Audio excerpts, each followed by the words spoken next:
जिसने उसके ऊपर बेटिंग की हुई है।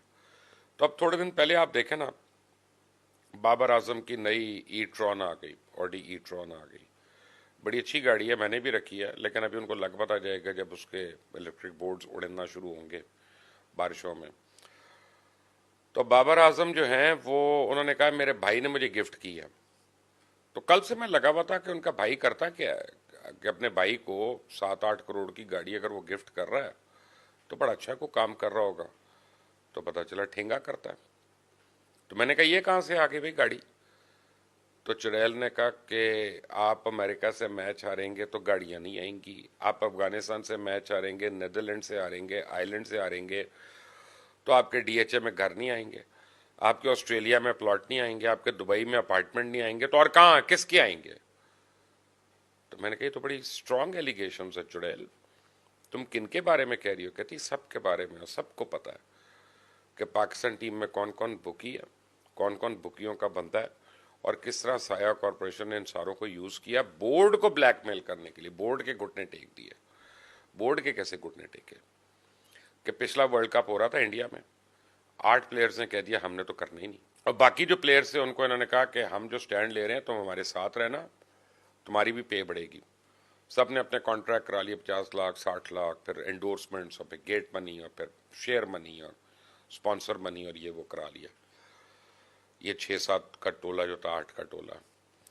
तो बाकी लोग हाथ मलते रह गए। एंड में इफ्तिखार ने पूछा भाई वो हमारे कॉन्ट्रैक्ट्स का क्या हुआ? तो बड़े आराम से कप्तान ने कहा मुझे क्या पता, हमने तो अपनी बात कर रहे थे, या तो तुम लोगों ने साइन किया होता हमारे साथ। उन्होंने कहा हमें तो आपने रोका था, तो हम तो इसलिए इनकार कर रहे थे। उनका बस वो अभी ये हो गया, फिर देखेंगे बाद में। टीम में ग्रुपिंग वहां से शुरू हुई, टीम में लड़ाइयां वहां से शुरू हुई। शाहीन अफरीदी को जिस तरह बाबर ने हटवाया, तो फिर शाहीन अफरीदी अकेला थोड़ी है, उसके पीछे शाहिद अफरीदी भी है। वो पूरी एक लॉबी है और उसका एक करिश्मा है, उसका वो एक स्टार है। तो वो सारा चला। तो फिर बाबर आजम ने कैसे चलता था?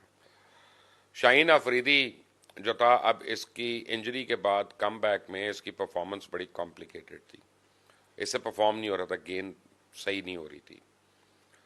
तो फौरी तौर पे इन्होंने कहा कि जी मोहम्मद आमिर को ले आओ, इमाद को ले आओ। और ये वही मोहम्मद आमिर है जिसके मतलब शाहीन अफरीदी कहता मैं मर जाऊंगा, इस चोर के साथ नहीं टीम में बैठूंगा।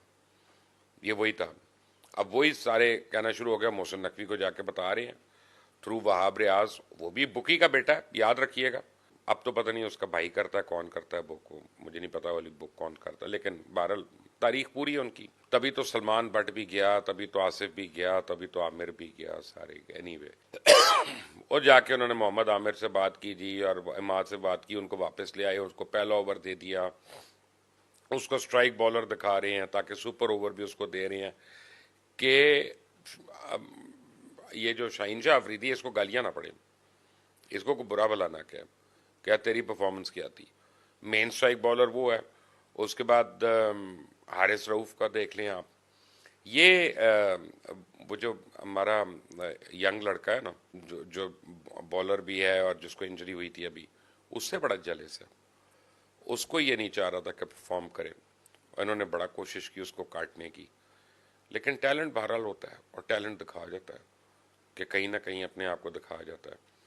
तो अब सारे अलग अलग जा रहे हैं। मोहम्मद आमिर वहीं से जा रहा है अपनी काउंटी खेलने, लीग खेलने, और सारे क्रिकेटर्स ने आगे साइन कर ली है। किसी ने श्रीलंका की साइन की हुई है, किसी ने मालदीव्स की साइन की हुई है, किसी ने बांग्लादेश की, कहीं कहीं इंग्लैंड में, कि एक साल दबा कर ये लीगें खेलेंगे और अगले साल अपना जो है ये खुशो खुरम कहीं बैठ के कॉमेंट्रियाँ करेंगे और लाखों डॉलर कमाएंगे उस पर।